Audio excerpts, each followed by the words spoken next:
ojalá que más adelante también este sistema, el parlamento, cambie la estructura. Nosotros, ahora los jóvenes necesitamos que impongan el servicio militar obligatorio. Muchos jóvenes están perdiendo. Muchos jóvenes ahorita más están entretenidos en internet, en el chat. Están entretenidos, ¿no?, en cosas que no tienen nada que hacer. Bueno, entrar a la servicio militar, me gustaría que se retorne nuevamente eso, en la época de Fujimori se volvió eso. Ahora más de nuevo, no parlamento, ahora que realmente pues, los jóvenes tengan conciencia cívica de lo que falta. Los jóvenes más están pensando en esto de guerra en combate. Estamos mal. Gracias por haber escuchado.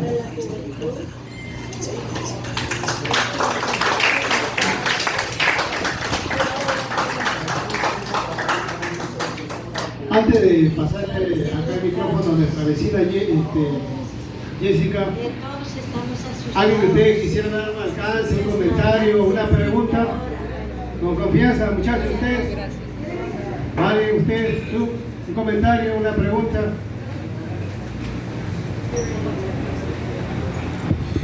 Bueno, acá nuestro vecino Carlos va a hacer un comentario.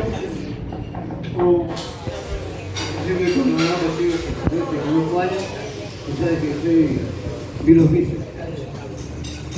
Te conocí por tu gimnasio, he sido instructor de tu gimnasio, pusiste un cartel con todo lo que se hace, soy Vilos Vices. También el sistema no valora, realmente tenemos talento innato, variado, no valora el sistema. Es al revés. Los tallereros tienen oportunidades, porque realmente lo vemos, ¿no? Yo estoy de la ambulancia de derecho. Teniendo un talento variado, quiero poner una academia para revolucionar el fútbol mundial, pero es que si te pasa esta ropa. Y jugamos aquí para vos. Bueno, te regalé un artículo cuando tú me pedías, ¿no?, para la partida anterior. Ojalá que me sirva para tu partido. ¿Cómo se hace parte? Es uno de mis artículos más importantes. Es injusto, también se acuerda. Es injusto, el progreso necesita crecer. Riqueza no es un progreso, tengo que enseñar y se puede alcanzar nuevamente para un partido. Bueno,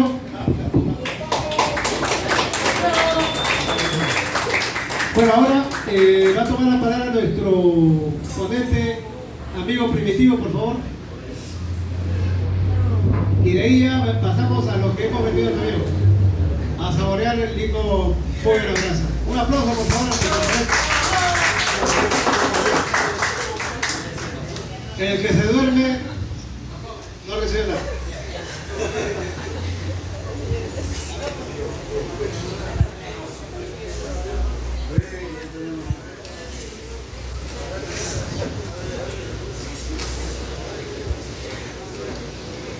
Hola, hola, muy buenas tardes con todos, amigos, compatriotas, amigos de este distrito hermoso, San Martín de Porres. Mi persona, pues, como abogado profesional, va a dar su granito de arena en lo que se me ha convocado nuestro amigo Rafael, a lo que es, digamos, disertar respecto a esta ley tan importante, respecto a la ley de partidos políticos, ¿no? He escuchado el debate que nuestro amigo ha originado respecto a los diarios y reiterar mi saludo. En este caso, no hay democracia sin participación. En estos tiempos en los cuales vivimos, digamos, en un proceso de consolidación de democracia. Aún considero que no estamos en un país de democracia plena. Estamos en un proceso de desarrollo de una democracia plena, ¿no? Entonces, estamos en ese proceso. En este caso, todos los planteamientos que ha dado nuestro amigo Rafael son planteamientos importantes que efectivamente se pueden hacer realidad, pero para hacer realidad tiene que llegar al poder, al ejecutivo, y si no tienen un partido político, ¿cómo se llega al Ejecutivo? Es por eso importante la disertación de esta ley, que es respecto a los partidos políticos. Lo que algunos puntos ha dicho, por ejemplo, respecto a la elección de jueces, no es una cosa que digamos jalado de pelo, es una realidad. Por ejemplo, en el vecino país de Bolivia existe la elección de jueces por voto popular, ¿no? Entonces, no es que digamos es imposible, es posible esos puntos de vista, pero hay que organizarlos, y por eso yo saludo acá la presencia de las madres luchadoras, saludo la presencia de la clase trabajadora, saludo la presencia de la juventud, porque efectivamente, si no nos comprometemos con el cambio, entonces ¿qué pretendemos hacer del país? Si queremos contribuir con el desarrollo del país, que ya no haya pobreza, que haya empleo, ¿no? Que todos estemos en bienestar, entonces necesitamos pues que no solamente seamos espectadores, porque eso es lo que ha pasado con toda esta política de corrupción que se ha implementado, ¿no? Lamentablemente, tanto es así pues que ha quedado un cliché, ¿no?, de esta corrupción donde dice, ¿no?, roba pero hace obras, ¿no? O sea, este es el cliché máximo en el cual pues toda esta avalancha de corrupción que ha venido ha quedado este cliché, ¿no? Roba pero hace obras. Entonces este cliché debemos borrarlo. O sea, acá debemos elegir representantes políticos honestos, madres luchadoras, trabajadoras, jóvenes honestos. Eso debemos elegir. Basta de elegir esos caudillos, esos líderes que dicen representar, pero al final representan solamente sus intereses. Este tema de la corrupción pues no es que digamos reciente, ¿no? Esto viene desde la época virreinal inclusive, ¿no? Por ejemplo, durante el auge del guano y salitre en los años 1800, antes de la guerra con Chile, ¿no?, este auge del guano y salitre trajo corrupción, ¿no? En ese entonces el gobierno, pues, en la compra de armas, todo hacía corrupción. O sea, en el gobierno de Beleira también había corrupción. Ya la corrupción ya venía, por ejemplo, en el gobierno de Alan García, con la compra de los Mirage, de los trenes, ¿no? Ya en los años del gobierno Fujimori, bueno, la corrupción ha penetrado con más fuerza todos los aparatos estatales. Entonces, tanto es así pues que ya a la fecha tenemos cuántos presidentes en la cárcel o con prisiones preventivas.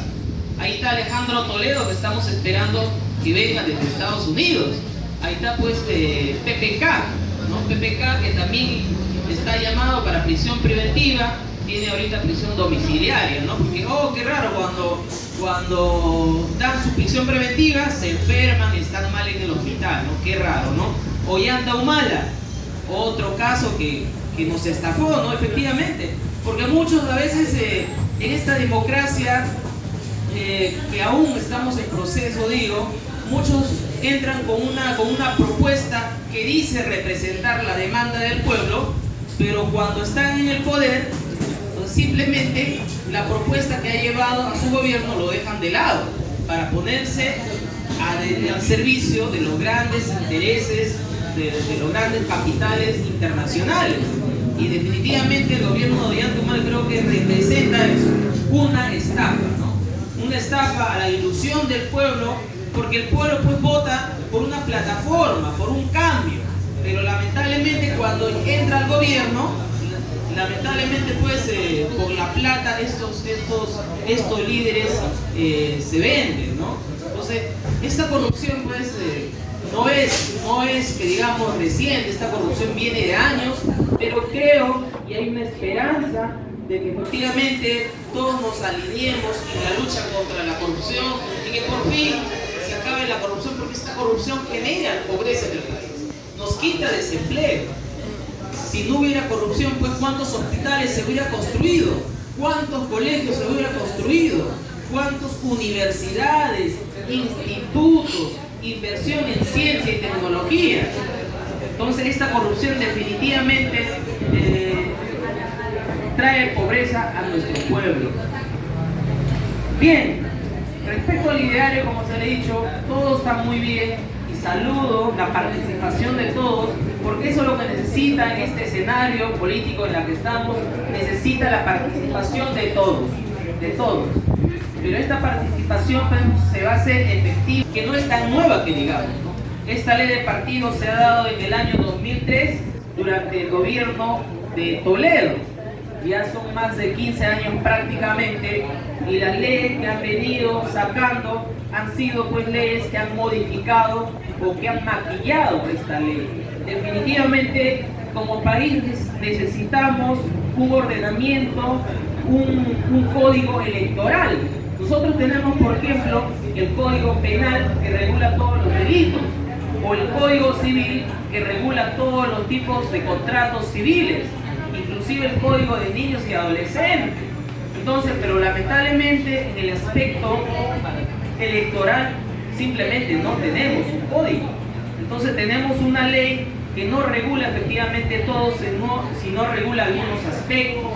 Pero en definitiva, esta ley a la fecha se encuentra vigente. Esta ley pues nos va a decir la forma de constituir un partido, la forma de organización del partido, la estructura de un partido, inclusive nos va a decir pues las formas de financiamiento del partido, ¿no? Esta ley del año 2003 que ha dado la ley de partidos políticos, entre otros pues lo más importante pedía, por ejemplo, los adherentes, ¿no? Los adherentes pedía el 1% del total de electores. Si teníamos pues 15 millones de electores, el 1% pues del 0,1% aproximadamente era 150.000 firmas, ¿no? 150.000 firmas, que digamos no era mucho, que podía juntarse, ¿no? Pero el año 2016, durante el año de Ollanta-Humala, sube la valla, sube el obstáculo para constituir un partido político, en el sentido de que sube a 4%, o sea el 4%, entonces si el 1% digamos era 150.000 firmas, 200.000 firmas, ya en el año 2016 se necesitaba 700.000 firmas, y para conseguir esa cantidad de firmas, el partido pues, o los movimientos, o el conjunto de personas que se unen para formar un partido, pues tienen que juntar esa cantidad de firmas, y la recolección de firmas pues no es que digamos, no es fácil. Entonces son 700.000 firmas, hay que predestinar un presupuesto, ¿no? Y hay que tener pues un conjunto de personas que nos apoyen. Entonces no es fácil, y es más, se tenía que recolectar más de 1 millón, porque después el Jurado Nacional de Elecciones va a tener que validar de esos 700.000 firmas que tú juntas, si eran válidos todos. Pueden ser válidos 500.000, 200.000 o 100.000. Entonces hay que juntar más firmas, más de 1 millón. Pero el año pasado, respecto a este punto, ya con el gobierno bajo el gobierno actual que estamos, con el gobierno Vizcarra, y es lo que ha dado que digamos a este enfrentamiento que ha habido, a esta crisis que se originó políticamente del enfrentamiento del Ejecutivo con el Congreso, ¿no? El Ejecutivo impulsaba una de las tantas modificaciones a esta ley de partidos políticos respecto justamente a los adherentes, ¿no? Entonces el Congreso no quería, al final el Ejecutivo puso cuestión de confianza, como ya es sabido, y al final pues con estas cuestiones sale esta modificación de la ley a los partidos políticos, en el cual actualmente respecto a este punto de las firmas, lo que a la fecha pues ya desapareció los adherentes. A la fecha ya no existe la firma de adherentes, ya no hay por qué juntar 700.000 firmas o 1 millón de firmas. Ahora lo que ha cambiado es que tengamos afiliados, ¿no? Afiliados en el sentido de que lo que impulsa es que el partido político, la asociación social, esta organización de partidos tengan pues una participación más plena, más participación activa, más participación. Entonces lo que plantea es que tengamos afiliados y suficientemente 25.000 firmas de afiliados prácticamente. Entonces de 700.000 firmas a 25.000 firmas bajar prácticamente se hace más accesible, pero a la vez también considero que el objetivo es que, digamos, que este partido tenga actividad en el tiempo, no solamente pues se forme para las campañas electorales, sino también sea permanente en el tiempo. Entonces, a la fecha pues uno de los requisitos para formar un partido político con estas modificaciones que se ha hecho a la ley, se necesita 25.000 afiliados. Entonces eso es asequible, sí, se puede formar, se puede llegar a eso. Creo que con una organización de vida como la que se está iniciando acá, se puede lograr a esa meta, ¿no? Entonces, entre otros, prácticamente, por ejemplo, tener los comités distritales, los comités regionales, ¿no? Creo que proyectándose se puede lograr constituir, que digamos, un partido, ¿no? Pero como también pone, que digamos, baja la cantidad de firmas, también, entre otros, pone, que digamos, por ejemplo, respecto a la desaparición de los partidos. Simplemente, si no participa ese partido en las elecciones venideras, no, simplemente el partido se disuelve. Entonces es por eso, porque anteriormente con la anterior ley, un partido podía ser constituido y no participar en una elección o dos elecciones, no dos periodos, pero no, esta vez no, el partido que se forma necesariamente tiene que participar en las elecciones. Entonces yo considero que efectivamente esta ley lo que genera es más participación activa de los partidos. Y en un país con este sistema democrático que tenemos, yo creo que los partidos políticos van a fortalecer a la participación, van a fortalecer al desarrollo y al progreso de nuestro país. Entonces, prácticamente el trasfondo de esta nueva ley es que desaparecen los adherentes y se genera esta afiliación tan importante que son los 25.000 firmas, y creo que con objetivos que la mesa se ponga, yo creo que puede llegar a esas metas. Entonces, no sé si habrá alguna interrogante, estamos a disposición, pero creo que hemos dado algunos alcances que son, digamos, estructuras básicas de lo que es la fundación de un partido político, ¿no?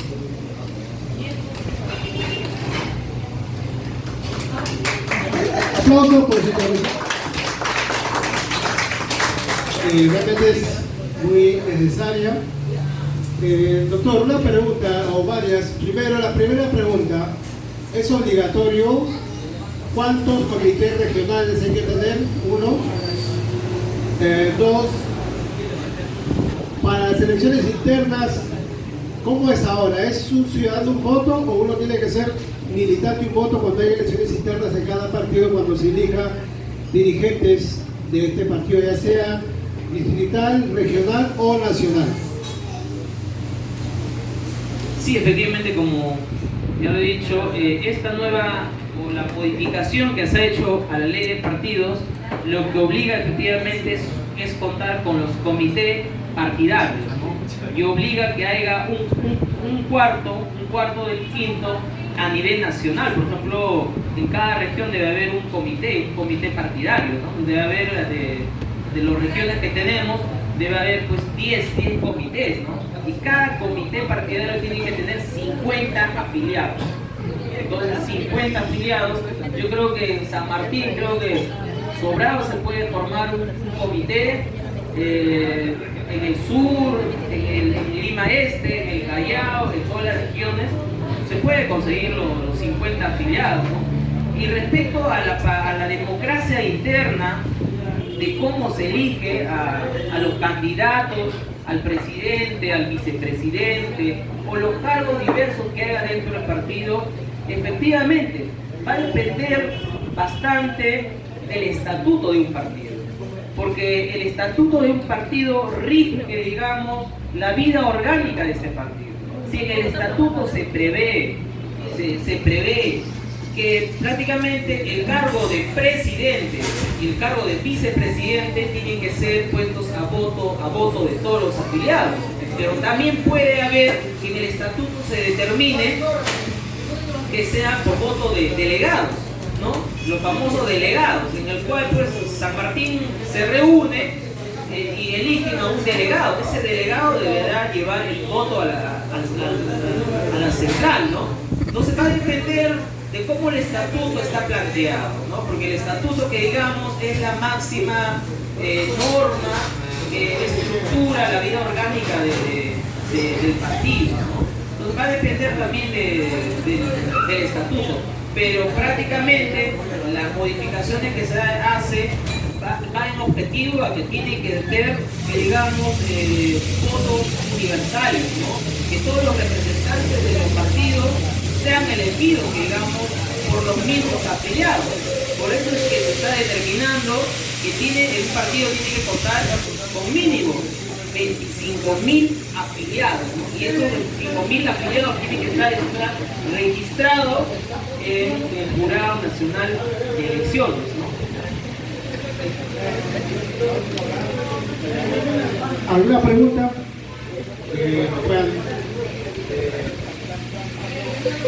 A ver, doctor, haciendo la consulta sobre la constitución de una organización, hoy en día, si bien tocamos el tema de la concertación, es bueno estar organizado, ¿no?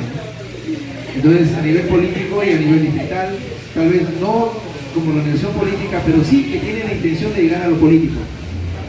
Es lo mismo decir organización o asociación política, organización política, que decir partido político. ¿Habrá alguna diferencia entre asociación, organización política y partido político? Pero sin que este sea de la participación política.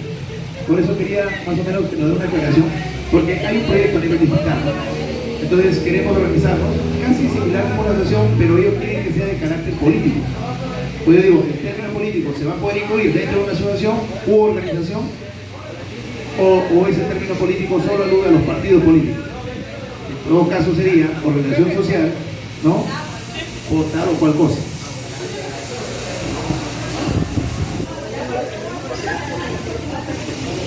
Sí, este punto, la ley indica que la organización, que los partidos políticos tienen que digamos, constituirse, ¿no? en un acto. Pueden ustedes en este momento, por ejemplo, constituir un partido político, pero prácticamente es constitutivo. Tiene que decir en ese acta que constituye un partido político, con un nombre tal, cuál es el logo, cuál es el ideario, ¿no? Pero a diferencia de una asociación dentro del ordenamiento legales que tenemos dentro de nuestro país, una asociación pues tiene otros fines, no tiene los fines de participación política, sino tiene fines, por ejemplo, puede ser fines culturales, fines educativos, ¿no? Otros fines pueden ser, pero la mayoría de las asociaciones no tienen fines de lucro, ¿no? Como la misma norma lo dice. Entonces, la asociación es definitivamente distinto a un partido político. Y con estas modificaciones que se ha hecho, por ejemplo, se deja sin efecto en los movimientos locales que había años anteriores, ¿no? Porque años anteriores lo que había, por ejemplo, yo no tengo un partido político, ¿no? Yo no tengo un respaldo de una organización a nivel nacional, pero tengo el apoyo de mi gente en San Martín. Entonces yo armaba mi grupo, mi movimiento, yo juntaba la firma de mis vecinos y podía inscribirme en el Jurado Nacional de Elecciones. El Jurado Nacional de Elecciones, como yo no tengo un logo, porque era un movimiento local, me entregaba un número. Y con ese número podía participar en las elecciones. Tenemos antecedentes, por ejemplo, en Magdalena ganó el señor Allison.